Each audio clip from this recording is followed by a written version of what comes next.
Love, love, love, love, love, love, love, love, love, love.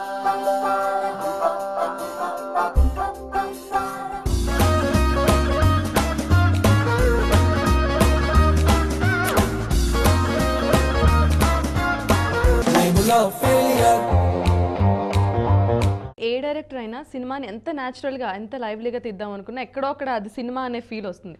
కానీ ఈ సినిమాకి మాత్రం అసలు ఎక్కడా కూడా అలాంటి ఫీల్ రాలేదు. మొత్తం స్టార్టింగ్ నుంచి ఎండింగ్ వరకు కూడా అంతా ఏదో మన పక్కన జరుగుతున్నట్టు, మన కళ్ళ ముందు జరుగుతున్నట్టు. ఎలా తీయగలిగారు ఫస్ట్ మూవీని అంత న్యాచురల్గా? Actually in the writing it self అన్నీ డిసైడ్ చేశాను that nothing extra or nothing that is not required to the film would not be added for the film. What is required will be there in the film. And even the staging of the scenes, and all new actors, as Siddharth said, something random will happen in the scene that will surprise us, but that will be very natural. Like how real college students talk and act, and he'll react suddenly in the middle of the scene when these two other boys suddenly do something, but react చేసింది, or that naturalness came out through, you know, and even some non-okay takes which were suddenly very natural we used in the edit. అంటే చిన్న చిన్న విషయాలు కూడా, dressing విషయాలు కానివ్వండి. పక్కన ఎదురు ఉన్నారు చూడండి, ఆ ఫ్రెండ్స్ ఎదురు, అతను అసిస్టెంట్ డైరెక్టర్స్ ఇద్దరు, అర్జున్ అండ్ విఘ్నేష్ అనమాట. వాళ్ళిద్దరు ఇష్టం వచ్చినట్టు ఎదురు చేస్తుంటారు. నాకైతే అన్ని పద్ధతిగా రిహర్సల్ చేసి అన్ని డైరెక్టర్ హీరో అందరు పక్కా చేసి తర్వాత టేక్ వెళ్దాం అనేది నా ప్రాక్టీస్. ఒక్కొక్క రిహర్సల్లో ఈ అర్జున్ గారు ఒకటి చేస్తాడు, ఈ విఘ్నేష్ గారు వేరే టేక్లో వేరే ఒకటి చేస్తాడు. ఏంట్రా మీ ఇద్దరికి ఏం గుర్తుండదా? ఒక్కొక్కసారి ఒకటి ఏంటి సార్ అంతే కదా సార్ అంటే, ఓకే వదిలేదు, నో రిహర్సల్స్, ఇక్కడ నుంచి స్ట్రైట్ టేక్ వెళ్ళిపోదాం, ఈ జాంబవాన్లు ఏం చేస్తారో నేను రియాక్ట్ అయిపోతాను అన్నాను. సో అందులో ఏమైందంటే వాళ్ళు ఇష్టం వచ్చినట్టు చేస్తున్నప్పుడు నేను ఇంకా అలర్ట్గా ఉండాలి, ఏదో ఒకటి రియాక్ట్ అవ్వాలి. అందులో చాలా న్యాచురల్ రియాక్షన్స్ వచ్చినాయి. అండ్ మీరు చెప్పినట్టు ఈ సినిమాలో హీరో ఫ్రెండ్స్ బ్యాచ్ వేరే వేరేలా ఉండరు. వాళ్ళు ముగ్గురిని దూరం నుంచి చూస్తే ఒకేలా డ్రెస్ వేసుకుంటారు, ఒకేలా ఉంటారు. వాళ్ళు రిపీటెడ్ గా వేయటం చాలా, ఎందుకంటే ఒక ఫ్రెండ్స్ బ్యాచ్ అంటే అందరు కాలేజ్లో, ఇప్పుడు జనరల్గా సినిమాల్లో కాలేజ్ అంటే ఎలా చూపిస్తా ఉంటే మరీ కలర్ఫుల్గా, ప్రతి ఎక్కడ చూసినా బాస్కెట్బాల్స్ అలా తేలుతుంటాయి సార్, ఆ లెవెల్లో కలర్స్ ఉంటాయి. అండ్ బైక్లు, కార్లు, at same time college professors ఒకలా ఉంటారు. అసలు మనం కాలేజ్ లైఫ్ చూసినట్టు అస్సలు అనిపించదు, అది అలా ఉండదు సినిమా, అక్కడే సినిమా. సో ఇందులో ఫస్ట్ నుంచి రియలీ ఆ క్యాంటీన్ అంటే క్యాంటీన్ స్మెల్ రావాలి, ఆ లైబ్రరీ అంటే లైబ్రరీలో ఉన్న సైలెన్స్ నిశ్శబ్దం ఉండాలి. So it was basically real college లైఫ్ని చాలా రియలిస్టిక్గా చూపించాలి, బట్ అది చూడడానికి క్యూట్గా ఎంటర్టైనింగ్గా ఉండాలి. అది రైటింగ్లో, డైలాగ్స్లో ఉంది, సీన్స్లో ఉంది. So I feel that's why the realism of the film came. హీరోయిన్ని ఎవరైనా ఫుల్ సినిమా ఒకే హెయిర్ స్టైల్లో చూపిస్తారండి. ఈ సినిమా ఫస్ట్ అయితే చాలా ఇండియన్ హిస్టరీలో first time heroine full cinema ఒకే hair style. So costumes repeat చేస్తూ, అట్లాగే మరీ సెట్ వేయకుండా అన్ని లైవ్ లొకేషన్స్ వెళ్ళటం, ఇల్లు కానీ, కాలేజ్ కానీ, క్లాస్ రూమ్ కానీ అన్ని లైవ్ లొకేషన్స్లో షూట్ చేయడం. So I think that's where the realistic feel of the film came. But బాలాజీకి నేను ఎక్కడ కంగ్రాట్స్ చెప్తానంటే, యాజ్ ప్రొడ్యూసర్స్ మాకైతే ఎక్స్ట్రాడినరీగా చేశారండి, విచ్ ఇస్ దట్ ఈ ఫుల్ సినిమా షూటింగ్ 35 రోజుల్లో ఫినిష్ చేసాం. సో 35 రోజుల్లో ఇలాంటి క్వాలిటీ ఇవ్వటం, ఎక్కడ టెక్నికల్గా ఎక్కడ కాంప్రమైజ్ అవ్వకుండా, విజువల్ గ్లాస్ మిస్ అవ్వకుండా, and at the same time కథని కరెక్ట్గా చాలా మంచి షార్ట్స్తో కథని ముందుకు తీసుకెళ్ళడం, it's a really great achievement. అది ఫస్ట్ ఫిల్మ్లో నాకు తెలిసి it's really great achievement. And మీ స్టోరీకి అయితే సిద్ధార్థ్ హీరో, సిద్ధార్థ్ పక్కన అమలాపాల్ని ఎందుకు తీసుకున్నారు? ఏంటి రీజన్? అమలాపాల్కి ఒక క్యారెక్టర్ ఉంది, lot of heroines, some at least heroines don't have, is that heroines, some heroines look beautiful, that's it, but only some heroines have that beauty, at the same time they have a character in their face, and she looks like a very, you know, relatable girl next door. All classes can relate. పక్కంటి అమ్మాయి అంటే పక్కాగా set అయినట్టండి ఈ సినిమాలో. అది మాకు కావాలి. First చూడడానికి అందంగా ఉంది, అట్ ద సేమ్ టైం పక్కంటి అమ్మాయిలా బిలీవబుల్గా ఉండాలని ఒకటి. తన కళ్ళు చాలా ఎక్స్ప్రెసివ్గా ఉంటాయి, డైలాగ్ లేనప్పుడు కూడా బాగా ఎక్స్ప్రెస్ చేయగలుగుతుంది. అండ్ ఈ సినిమాలో నాకు పోటీ పడుతూ ఫుల్ సినిమా డైలాగులు చెప్తూనే ఉండాలి. సో ఆ టైమింగ్ ఎక్కడ మిస్ అవ్వకుండా చాలా హార్డ్ వర్క్ చేసిందండి. అతనితో కూర్చుని డైలీ హోంవర్క్ చేసినట్టు డైలీ ఒక్కొక్క డైలాగ్ మొత్తం చేసి ప్లాన్ చేసి వస్తుంది సెట్కి. So the attitude was very good.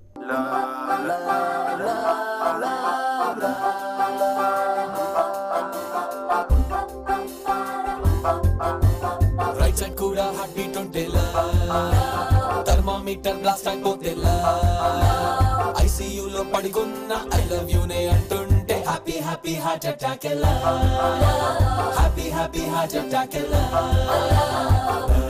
Love love love love character చూసినంతసేపు లేకపోతే మీ ఫ్రెండ్స్ క్యారెక్టర్ చూసినప్పుడు ప్రతి అబ్బాయి కూడా ఫీల్ అవుతున్నాడే ఇది ఏదో నా క్యారెక్టర్ లాగే ఉంది, అమ్మాయిలు ఎంత పొసెసివ్గా ఉంటారో, ఎంత కోపం చూపిస్తుంటారో తన బాయ్ ఫ్రెండ్ మీద, ఇవన్నీ ఎంత న్యాచురల్గా వచ్చాయంటే ఎక్కడో మీరు ఇవన్నీ అబ్జర్వ్ చేసి ఉండాలి. అవి పుట్టవు అక్కడికక్కడ అబ్జర్వ్ చేయడానికి. నేను తమని ఎప్పుడు టీస్ చేస్తూనే ఉంటాను. ఏంటంటే ఈ వయసులో అమ్మాయిల సైకాలజీ గురించి ఇంత ఎలా తెలిసింది నీకు? నువ్వు ఎన్ని అమ్మాయిల్ని స్టడీ చేసావు? లేకపోతే దీని గురించి వేరే ఒక జన్మం తీసుకుని అందులో మొత్తం అన్ని లవ్ ఫెయిలియర్లు ఎక్స్పీరియన్స్ చేసి మళ్ళీ పుట్టావా?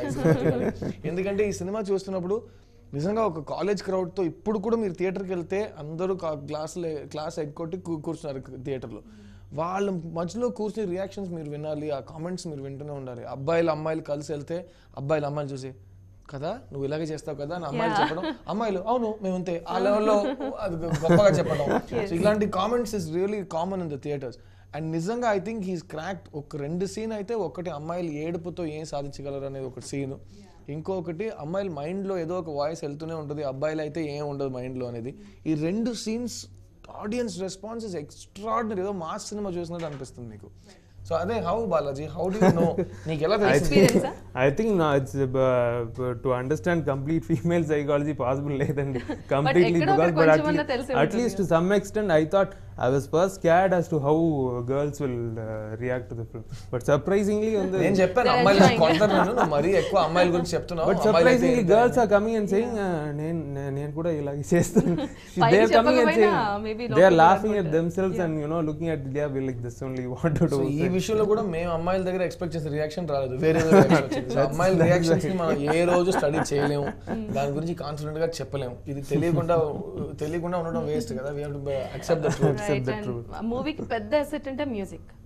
చాలా అంటే ఒక ఫ్రెష్ లుక్ అనమాట. సాంగ్స్ వింటుంటే తమన్ని నా చేసింది అని ఒక ఫీల్. ఎందుకంటే ఆయన వరుసగా అన్ని కమర్షియల్ మూవీస్ ఫాస్ట్ బీట్లు అన్ని చేస్తున్నారు. ఒక్కసారిగా లవ్ ఫెయిల్యూర్ అయినప్పుడు ఒక క్యూట్గా ఉన్నాయి సాంగ్స్ అని కూడా వింటాను చాలా హ్యాపీగా.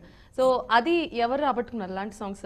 ఆయన చాయిస్ లేకపోతే మీరు? వీళ్ళిద్దరిది టీమ్ వర్క్ ఎక్స్ట్రాడినరీ అండి. బాలాజీ తమన్ది ఏదో ఒక మ్యాజిక్ జరిగింది. ఎందుకంటే నాకు తమన్ 10 years నుంచి ఫ్రెండ్, అండ్ మేము ఈ సినిమాలో తమన్ని సైన్ చేసినప్పుడు అతను వేరే తమను. ఎందుకంటే ఈ మధ్యకాలంలో టక్కనే బిజినెస్ మ్యాన్ దూకుడు తర్వాత అతను వేరే అయిపోయాడు. అతను is become a different range of music director. కానీ ఈ సినిమా విషయానికి వస్తే తమన్ను love failure made for each other అండి. ఎందుకంటే తమన్కి ఈ సినిమా టర్నింగ్ పాయింట్ డెఫినెట్గా అతని కెరియర్లో. మీరు చెప్పినారు కదా తమన్ ఇలాంటి మ్యూజిక్ ఇచ్చాడని అందరూ అడుగుతున్నారు. At the same time love failure Thaman పెద్ద hero and asset. Because songs okay super hit songs ఇవ్వడం తమన్కి అలవాటు అయిపోయింది. బట్ అందులో ఒక చిన్న వేరియేషన్ ఇచ్చి ఒక యూత్ఫుల్ సాంగ్స్ ఓకే అది కూడా వీళ్ళిద్దరు కాంబినేషన్లో వచ్చేసింది. నాకెక్కడ యాజ్ అ ప్రొడ్యూసర్ కానీ ఒక హీరో అయిన నాకు షాక్ వచ్చిందంటే ఫస్ట్ టైం సినిమా చూస్తున్నప్పుడు రీ రికార్డింగ్ వింటున్నానండి, ఇది తమన్ చేశాడా అని నాకైతే shock.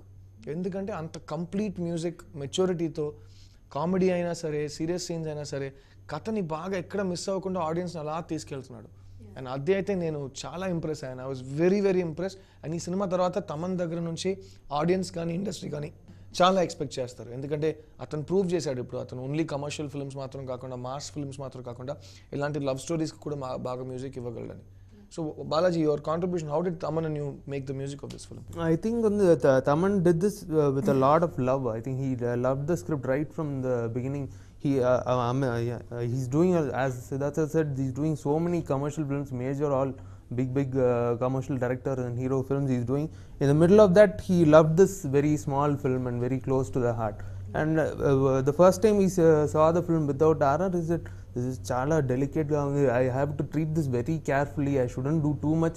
I shouldn't do too less also. Yeah. Like the whole RR was done with some 4-5 instruments. That's all. Because anything else would be too much for the film. అమ్మాయిలు చూపించినంతగా అబ్బాయిలు ఏనాడు చూపించలేరు. నేను వదిలి నేను ఎక్కడికి వెళ్ళను. I hate you Arun. I hate you. నా వల్ల కాదండి. హే ప్రేమ పాట నవ్వులాట ఒక్కటేరా, హే ఓడిపోయే ఆట ఇది ఆడకురా. నా లైఫ్ లో ఛాలెంజ్ అంటూ పెద్దగా ఏం లేదు. అందుకే నా డ్రీమ్ గర్ల్ ని పొందడానికైనా ఓ ఛాలెంజ్ ఉంటే బాగుంటుందని ఆశపడ్డాను. వద్దంటున్నాను కదా, నువ్వు నన్ను అనుమానిస్తున్నావా? నువ్వేమైనా చేసుకో, ఐ డోంట్ కేర్. తీయద్దు. నువ్వేమైనా మొత్తా పారు.